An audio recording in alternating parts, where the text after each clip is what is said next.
عرضۃ لایمانکم، ایک اور حکم آ گیا، اللہ تعالیٰ کا نام جو ہے وہ تختہ مشق نہ بنا لو اپنی قسموں کے لیے۔ قسم کھا بیٹھا، میں تو اللہ کی قسم کھا بیٹھا ہوں،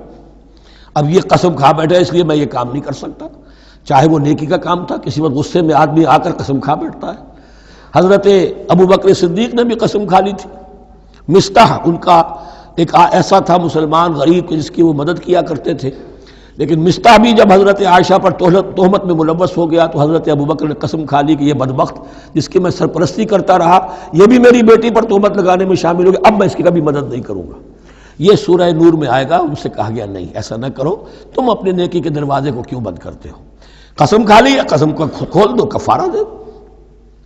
وَلَا تَجْعَلُوا اللَّهَ عُرْضَةً لِأَيْمَانِكُمْ أَن تَبَرُّوا وَتَتَّقُوا، نیکی کا کام کرنے سے، تقویٰ کے کام سے رکنے کے لیے قسم کھا لینا، وَتُصْلِحُوا بَيْنَ النَّاسِ، اور اس سے کہ لوگوں کے مابین مصالحت کرو۔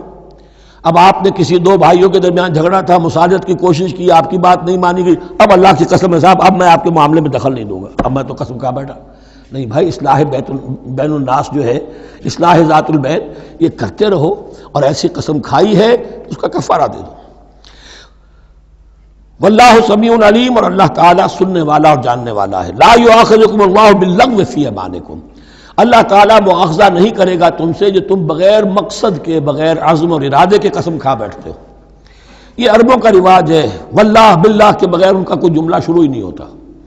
تو یہ در حقیقت قسم کھانے کا ان کی اس وقت نیت نہیں ہوتی، بلکہ یہ ان کا ایک جس کو ہم کہتے ہیں تقیہ کلام ہے، ان کا ایک اسلوب ہے گفتگو کا، واللہ باللہ، تو اس پر مؤاخذہ نہیں ہے۔ وَلَٰكِن يُؤَاخِذُكُم بِمَا كَسَبَتْ قُلُوبُكُم، ہاں جو تم نے ارادہ کر کے، تمہارے دلی ارادے کے ساتھ جو تم نے قسم کھائی ہے، پھر اس پر مؤاخذہ ہوگا، اسے توڑو گے، اس کا ایک کفارہ ہے، وہ بعد میں آئے گا، وہ کفارہ جو ہے وہ پھر سورہ مائدہ کے اندر آ جائے گا۔ میں نے عرض کیا تھا کہ یہ اصل میں سورہ بقرہ میں بلو پرنٹ آ رہا ہے شریعت اسلامی کا، اور اس کے جو اصل چیزیں ہیں وہ پوری تکمیلی احکام وہ پھر آخر میں آئیں گے، کچھ سورہ نساء میں، کچھ سورہ مائدہ میں۔ واللہ غفور حلیم، اللہ غفور ہے، بخشنے والا ہے اور حلیم ہے، فوراً نہیں پکڑتا، فوراً سزا نہیں دیتا، مہلت دیتا ہے کہ اصلاح کر لو۔ للذین یولون من نسائہم تربص اربعۃ اشہر، اب یہ بھی ایک قسم کھا لی جاتی تھی کہ کسی وقت کسی مرد نے، کسی شوہر نے قسم کھا لی اب میں اپنی بیوی کے قریب نہیں جاؤں گا، ناراض ہو گئے، غصہ آ گیا، میں تمہارے سے کوئی تعلق نہیں رکھوں گا، یہ ایلا کہلاتا تھا۔ حضور نے بھی ایلا فرمایا تھا اپنی ازواج مطہرات سے جب انہوں نے کچھ زیادہ نفقے کا مطالبہ کیا تھا کہ اب عام مسلمانوں کے ہاں بھی خوشحالی آ گئی ہے تو اب ہمارے اوپر یہ سختی کیوں ہے، ہمارا بھی جو نفقات ہیں، ہمارا جو خرچ ہے، وظائف ہیں، بڑھائے جائیں۔ اس پر حضور نے پھر ایلا کیا، اس کا ذکر ہے، وہ بعد میں آئے گا۔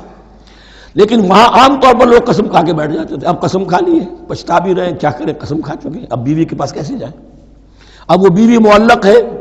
نہ وہ شادی شداؤں میں ہے اور نہ وہ علیحدہ ہے، آزاد ہے۔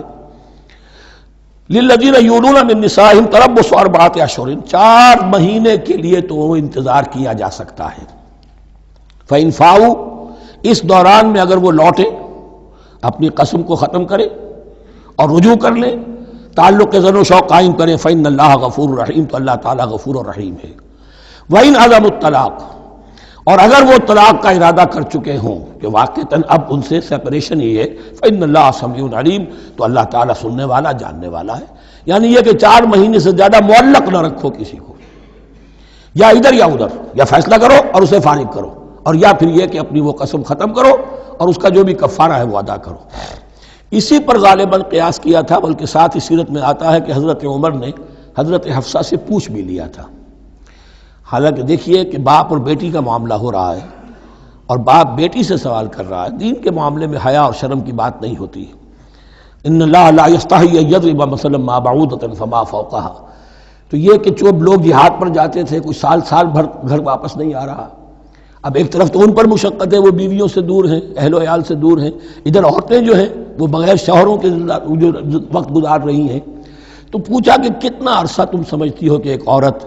اپنی عصمت اور عفت کو سنبھال کر اپنے شوہر کا انتظار کر سکتی ہے؟ تو حضرت حفصہ نے کہا 4 ماہ، اور میں سمجھتا ہوں شاید انہوں نے اسی پر کہا ہو کہ یہ معلق رکھنے کا حکم بھی قرآن مجید میں جو ہے زیادہ سے زیادہ اس کی مہلت 4 مہینے ہے۔